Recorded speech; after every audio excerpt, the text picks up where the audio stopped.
She got sick. She got dengue. Nobody helped her. Only me. Baga, binubus ko po lahat.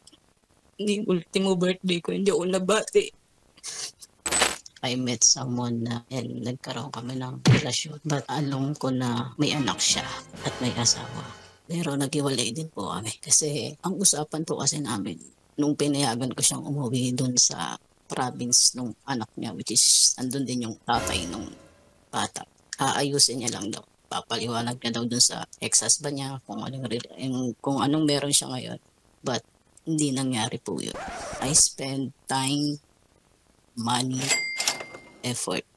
She got sick. She got dengue. Nobody helped her. Only me. Baga, binubus ko po lahat. Magsimula po na itong January.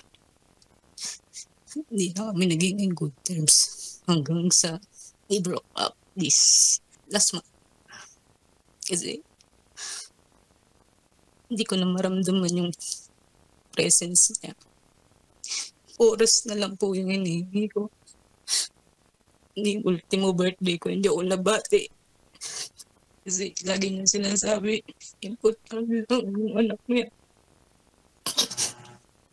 Masakit kasi doon.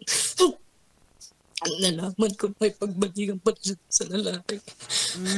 Sarap manood ng radyo, no? Ginawa mo na talagang bisyo ang panonood sa amin, no? Umabot ka na rito eh. Kaya kung gusto mong tuloy-tuloy pa ang tawanan, Iyakan at kiligan, aba, i-like mo na ang video na ito. At mag-comment ka na rin, kabisyo. I-hit mo na rin ang notification bell para updated ka sa mga kaganapan namin dito sa Love Radio. kailangan pa bang i-memorize yan?